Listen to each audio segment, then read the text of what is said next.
ভারতের দক্ষিণাঞ্চলীয় রাজ্য তামিলনাড়ুতে বড় ব্যবধানে জয় পেয়েছে অভিনেতা থালাপাতি বিজয়ের দল তামিলাগা ভেট্রি কাজাগম অর্থাৎ টিভিকে। কিন্তু এই জয়ের রেশ কাটতে না কাটতেই যেন দুশ্চিন্তার ছায়া জেঁকে বসেছে দলটিতে।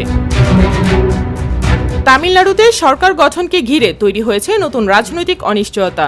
নির্বাচনে এককভাবে সবচেয়ে বড় দল হিসেবে আবির্ভূত হওয়া বিজয়ের দল সরকার গঠনের সুযোগ দাবি করলেও গভর্নর তা নাকচ করায় পরিস্থিতি নাটকীয় মোড় নিয়েছে। ডিএমকে বা এআইডিএমকে সরকার গঠনের উদ্যোগ নিলে দলের 107 জন বিধায়কই একযোগে পদত্যাগ করবেন বলে হুঁশিয়ারি দিয়েছে টিভিকে।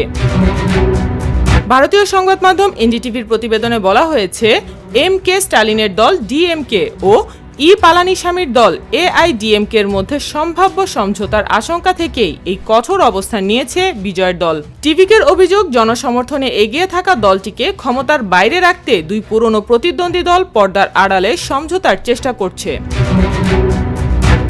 107টি আসনে জয় পাওয়া টিভিকের দাবি, সংবিধান অনুযায়ী একক বৃহত্তম দল হিসেবেই তাদের সরকার গঠনের আমন্ত্রণ পাওয়া উচিত। তবে গভর্নর আরভি আর্লেকার জানিয়েছেন, সরকার গঠনের জন্য প্রয়োজনীয় সংখ্যাগরিষ্ঠতা এখনও টিভিকের হাতে নেই।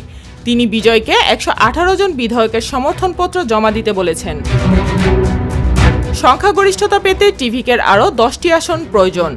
ইতিমধ্যে কংগ্রেসের 5 বিধায়কের সমর্থন পেয়েছে দলটি। বামপন্থী ও ছোট কয়েকটি দলের সঙ্গে আলোচনা চলছে বলে জানা গেছে। পাশাপাশি আদালতের দ্বারস্থ হওয়ারও প্রস্তুতি নিচ্ছে টিভিকে। এদিকে ডিএমকে তাদের সব বিধায়ককে 10 মে পর্যন্ত চেন্নাইয়ে অবস্থান করার নির্দেশ দিয়েছে। দলটির একাধিক সূত্র জানিয়েছে, এমন একটি সমীকরণ বিবেচনায় রয়েছে যেখানে এআইডিএমকে নেতা পালানিস্বামী মুখ্যমন্ত্রী হবেন এবং বাইরে থেকে সমর্থন দিবে ডিএমকে, যদিও দলের ভিতরে এই নিয়ে রয়েছে মতভেদ।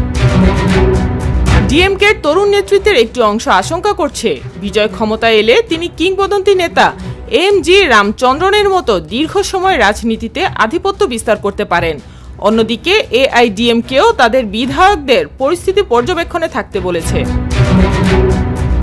গভর্নরের অবস্থান সমালোচনা করেছে ভারতের কমিউনিস্ট পার্টি, ভিসিকে ও আরও কয়েকটি দল। তাদের মতে সংবিধান ও সুপ্রিম কোর্টের বিভিন্ন রায় অনুযায়ী একক বৃহত্তম দলকে প্রথমে সরকার গঠনের সুযোগ দেওয়া উচিত। অভিনেতা কমল হাসানও বিজয়ের পক্ষে অবস্থান নিয়েছেন। সব মিলিয়ে তামিলনাড়ুর রাজনীতি এখন অনিশ্চয়তা, জোট সমীকরণ ও ক্ষমতার লড়াইয়ে নতুন এক উত্তেজনাপূর্ণ অধ্যায়ে প্রবেশ করেছে।